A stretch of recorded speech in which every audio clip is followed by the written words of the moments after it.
응시인원과 관련해서 이런 표현이 나옵니다. 2026 5학년도 수능 6월 모의평가에 응시한 수험생은 39만 2,783명으로 재학생은 31만 8,906명, 그리고 졸업생과 검정고시 합격생은 7만 3,877명이다. 이렇게. 잘 읽죠? 아나운서 같죠?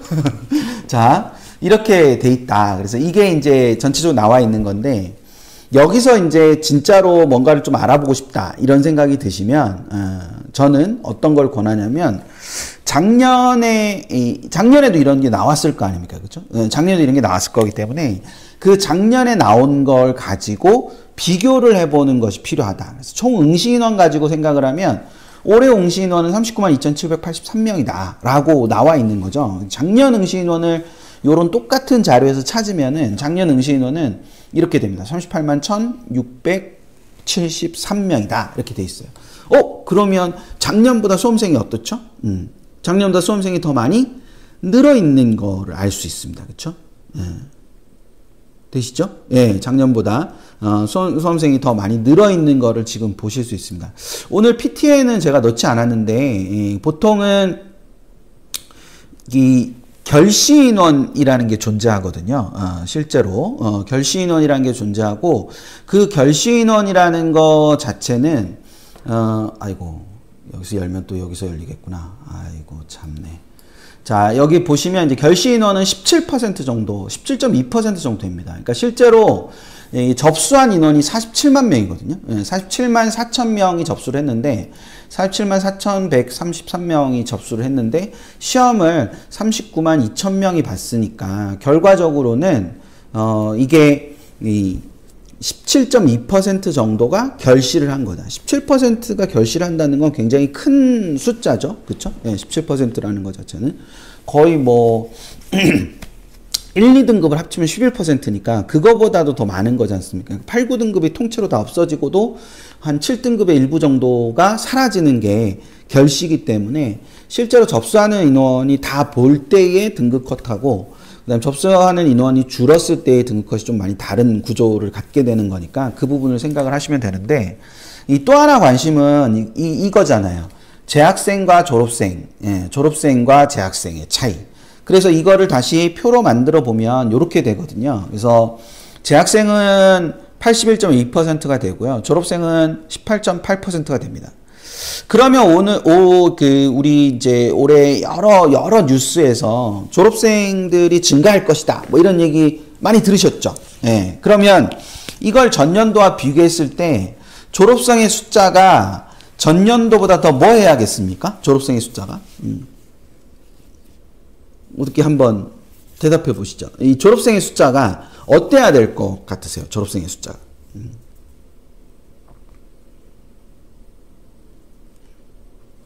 이 수많은 언론에서 이야기하는 거를 보면은 졸업생의 숫자가 좀 늘어 있어야 될 것 같지 않나요? 그쵸? 예. 자, 늘었습니까?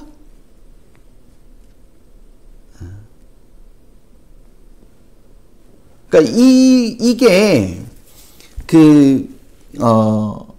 뭐 제가 맞췄다 뭐 이렇게 아니라 기자들이 물어볼 때마다 제가 늘 봐야죠. 예, 접수 인원을 봐야죠. 응시 인원을 봐야죠. 이렇게 얘기를 많이 한단 말이에요. 예, 근데 그게 제가 이게 줄어들 걸 알아서 그런 게 아니라 실제로 우리의 예상과 그리고 결과적으로 수치가 나오는 거는 굉장히 큰 차이가 있습니다.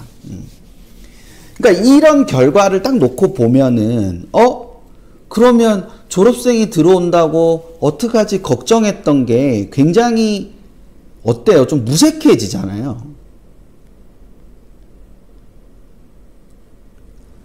그래서 졸업생이 증가한다는 그런 얘기들을 하지 않았던 거고, 제가 입금을 하면서 뭐 그런 얘기 하지 않았잖아요. 그리고 실제로 저 졸업생들 중에, 근데 역으로 이 줄어든 졸업생들이 수능은 더 잘하는 졸업생일 수도 있잖아요. 그럼 모르는 거지 않습니까?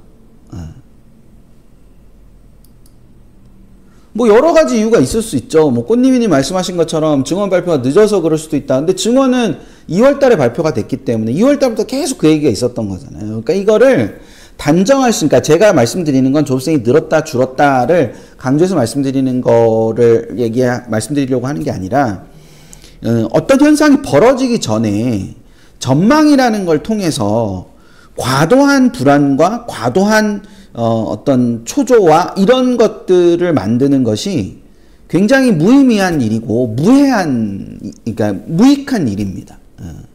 굉장히 유해한 일이죠, 그러니까. 너무 휘둘리지 않으셨으면 좋겠다. 그런 생각을 일단은 하나 하게 되고요. 그래서 이게 실제로는 9월엔 또 다를 수 있습니다. 9월엔 또 뭐 전년도보다 증가할 수도 있어요. 그건 모르는 거죠.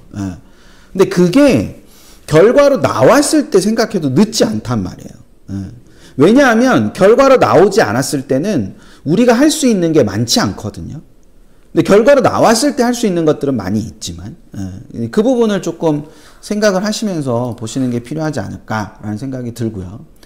또 하나는 두 번째, 응시인원으로 두 번째 보면 요런 표가 나와요. 그래서 전년도와 비교해 보는 것에 대해서 이제 말씀을 드렸었지 않습니까? 그러면 여기에 국어, 수학 선택 과목별 응시자 현황이라고 되어 있는 게 똑같이 표 1-2도 똑같이 1-2가 이렇게 존재하죠. 그래서 2025학년도와 2024학년도가 있습니다. 그러면 이걸 이렇게 비교해서 보면 볼 수 있죠. 예. 다시 이렇게 비교해서 보면 볼 수가 있습니다. 언어와 매체가 표점이 높다. 그래서 주변에 많은 친구들이 언어와 매체를 갈까 말까 고민하기도 하고 언어와 매체로 가는 친구들도 있고 그렇잖아요. 근데 실제로 언어와 매체는 이 전체 응시 인원이 37만 9천 명에서 39만 명으로 늘었음에도 불구하고 언어와 매체는 15만 4천 명에서 15만 2천 명으로 2천 명 정도가 줄었어요. 그래서 점유율 자체가 39.1%, 40.8%에서 39.1%로 줄었죠. 예. 그러니까 이 점유율 자체가 하나의 비교 대상이 될 수는 있지만 뭐 절대적인 비교 대상이 될 수는 없죠. 왜냐하면 이 총합이 다르니까. 근데 어쨌거나 이게 기본적으로 15만 4천 명에서 언어 매체가 줄고 반대로 합법과 작문이 는 거죠. 그러니까 여기에 2,000명 준 것이 그대로 2,000명으로 가는 것뿐만 아니라 원래 응시 인원 자체가 11,000명이 늘었으니까 11,000명이 조금 안 되긴 하지만 어쨌거나 늘었으니까 여기에서도 그렇게 늘어난 인원들이 존재하겠죠. 그래서 23만 7천 명이 됐습니다. 근데 이게 사실은 이제 국어는 이게 아주 민감하게 반응되지는 않아요. 합법과 작문과 언어와 매체라는 것이. 그리고 엄매 이렇게 얘기를 많이 했는데 엄매 선택자가 작년에도 절반보다 미치잖아요. 예.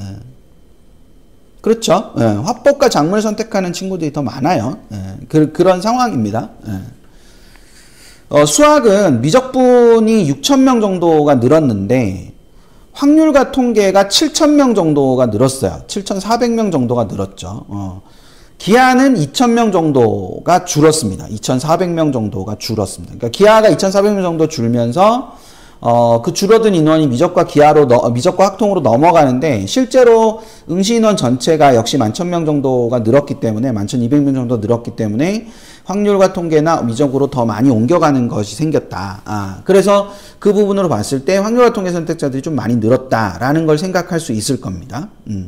그러면 확률과 통계를 하는 친구들이 대체로 사회탐구를 한다라고 가정을 하면 사회탐구 인원이 좀 많이 늘어야 되는 구조가 되잖아요. 그렇죠? 예. 그래서 사회탐구 인원이 좀 더 많이 느는 거를 어떤 통계를 통해서 확인할 수 있느냐라고 하면 그 통계는 이제 이런 통계가 있어요. 오, 복잡하죠? 엄청 복잡하죠? 여기서 이거는 요렇게 합쳐야 100입니다. 요렇게 합쳐야. 그러니까 요거를 다 합쳐야, 요렇게 세로로 합쳐야 100인 거예요. 이게 가로로 계산하시면 안 되고, 세로로 합쳐서, 세로로 합쳐야 100이 되는 겁니다. 그러니까 합법과 작문을 선택한 아이들 안에서 사회탐구를 선택한 애, 과학탐구를 선택한 애, 사회 하나, 과학 하나 한 애, 직업탐구 한 애, 미응시 한 애, 합쳐가지고 100%. 되셨죠? 이렇게 오늘 다운받아서 원문 보실 거잖아요. 그쵸? 다운받아서 원문 보실 거 아니에요. 아닌가? 저의 환상인가? 다운받아서 보실 거 아니에요. 보실 때 이걸 수평으로 이렇게 보시면 안 되고 이렇게 수직으로 보셔서 더해야 이게 값이 된다라는 겁니다. 그래서 이런 게 있다. 그래서 보시면 이게 국어를 선택하고 사회를 선택한 아이들이 국어를 응시하고 사회를 선택한 애들이 19만 2,200명이잖아요. 근데 수학을 선택하고 수학을 응시하고 사회를 응시한 애는 18만 8,786명이니까 얘네 둘이 일치하지 않잖아요. 이상해! 하셔야 되는데 이상해. 분명히 사회인데 여기는 19만 2,200명이고 여기는 18만 8,786명이고 영어는 또 19만 3,143명이에요. 왜 아이들 중에 수학을 안 보는 애들도 있고 국어를 안 본 애들도 있단 말이에요. 그러니까 영어를 봤는데 영어를 본 애들 중에 사회탐구를 본 애들은 19만 3,143명이다. 이겁니다. 그래서 이 수치가 지금 보시면 다 다르잖아요. 그러니까 걔도 다 달라요. 그러니까 국어를 응시하고 탐구 과목에 응시, 미응시까지 다 합쳤고 39만 명인데 수학을 응시하고 이 탐구 과목 응시, 미응시에 겹쳐 있는 애들은 38만 6천 명이다. 그러니까 수학을 안 보는 애들이 국어 보는 애들보다 4,000명 정도가 적다라는 거죠. 4,000명 가까이. 그러니까 3,700명 정도가 적은 거겠죠. 그러니까 3,700명 정도는 수학을 안 보는 거예요. 이게 새로우신 분들도 많이 계실걸요? 이거 어떻게 시험을 시작하면 1교시부터 4교시까지 다 봐야지. 어떻게 1교시 보고 2교시 쉬었다가 3교시 보고 4교시 보고 하지? 이렇게 궁금하신 분들 계실걸요? 속으로 지금 그런 생각 하시는 분들 계실 거 아니에요? 아무도 안 계신가? 계실 텐데. 이게 시험 안 볼 수 있죠. 나중에 수능 가면은, 교시별로 접수합니다. 교시별로. 수능은 교시별로,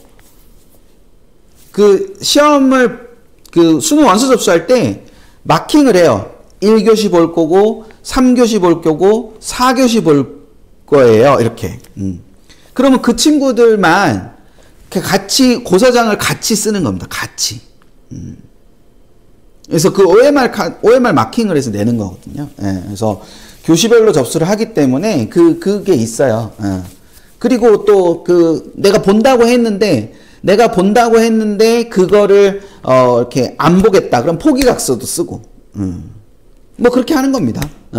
그러니까 2교시 안 보는 친구들은 같은 고사장에 배치가 돼요. 그래서 거긴 다 2교시를 안 보는 거죠. 그러니까. 그런 게 있습니다. 그래서 그 부분들을 생각을 하면 뭐 예체능도 있을 수 있고, 그렇잖아요. 예체능도 있을 수 있고, 뭐 최저의 몇 개의 과목만 맞출 수도 있고, 이럴 수도 있기 때문에 응시인원이 다 달라요. 응시인원이.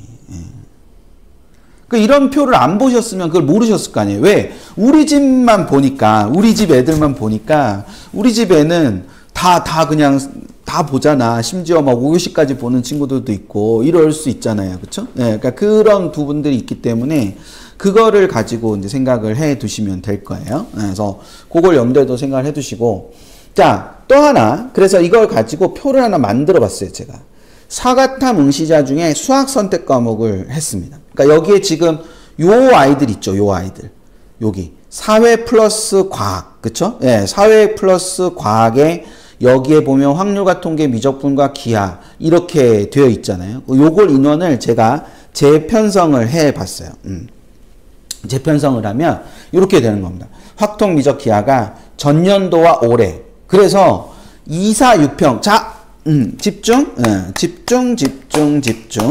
2, 4, 6평 때는 사탐, 과탐 응시자가 13,904명이었는데 2, 5, 6평 때는 34,131명이에요. 그래서 2만 명이나 늘었습니다. 그러니까 사회랑 과학을 한 과목씩 보는 친구들이 2만 명이나 는 거예요. 근데 그 2만 명의 수학을 보니까 이 13,904명의 수학은 확통이 56%나 됐다는 거예요. 그런데 이 34,000명의 집단 중에는 미적이 64%나 돼서 2만 1,000명이 있는 겁니다. 그래서 미적 선택자는 이 혼합 선택자 중에서 저희가 혼합 선택자라고 부르는데 혼합 선택자 중에서 미적에 응시하는 친구들은 16,000명이 늘었고 그리고 확통을 선택하는 친구들은 33,000명 정도가 늘었다. 이렇게 되어 있는 거죠. 그래서 이걸 이렇게 해석할 수도 있어요. 2024학년도에는 사탐 2개 대신 과탐을 하나 껴가지고 사과탐을 혼합 응시를 했는데 2025학년도에는 과탐 2개를 해야 되던 친구들이 사탐을 선택했다. 이렇게 생각할 수 있는 거죠.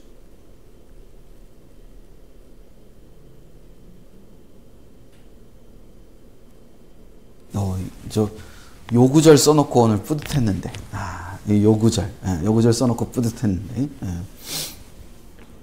이게 사탐 런이라고 할 때 그 런이 좀 부정적 어감이 있어서 좀 안 쓰고 싶거든요, 저는. 왜냐하면 사탐을 전략적으로 선택하는 친구들도 있을 거거든요. 꼭 도망가는 게 아니라. 그쵸? 꼭 도망가는 게 아니라 전략적으로 내가 좀 더 높은 등급을 받기 위해서 그리고 사탐을 가서도 공부를 열심히 하는 이런 친구들이 있을 수 있잖아요. 근데 그 친구들이 사탐 런이라는 그 말에 도매금으로 넘어가는 게 좀 그 친구들 좀 미안했단 말이에요.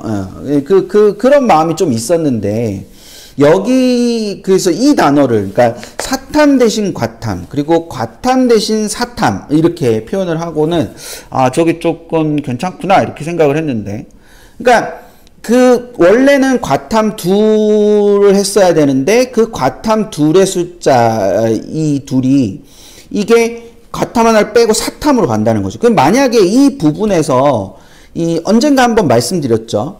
이 과탐을 하던 친구들이 만약 5등급이나 5등급 아래쪽의 친구들이었다면 그 친구들이 빠짐으로 인해서 과탐의 평균 점수가 상승하는 구조가 될 거고 그 상승하는 구조가 된다는 거는 과탐의 평균 점수가 이렇게 하락하는 경향을 가지게 될 거라는 거. 이제 그럴 수 있는 부분이 있겠죠. 그리고 그 친구들이 와서 사탐에 가가지고 그러니까 과탐에 5, 6등급을 하던 친구들이 사탐에 가서 공부를 하면 괜찮은데 공부를 하지 않고 그냥 사탐이 쉽다고만 생각해가지고 그냥 가서 넋놓고 앉아있으면 결국에는 사탐에 5, 6등급을 하는 것밖에 안 되기 때문에 사탐 응시 인원을 늘려주는 효과밖에는 못하게 된다. 반면에 이 친구들이 가서 열심히 해가지고 같이 경쟁, 3등급, 4등급하고 같이 경쟁을 하면서 가다가 보면은 그 부분들이, 이렇게, 이렇게 치열해질 수도 있지만 전체 응시인원이 늘기 때문에 그 응시인원이 늘어나는 것만큼 등급별 인원도 늘잖아요. 그러니까 그 부분이 있기 때문에 그게 무조건 부정적인 측면으로만 기존에 사탐하던 친구들한테 부정적인 측면으로만 간다. 이렇게 말하기는 쉽지가 않아요. 그래서 제 결론은 탐구가 무엇이든 간에 결과적으로 학습 집중력과 시간의 투자를 늘리는 것이 훨씬 더 중요하다.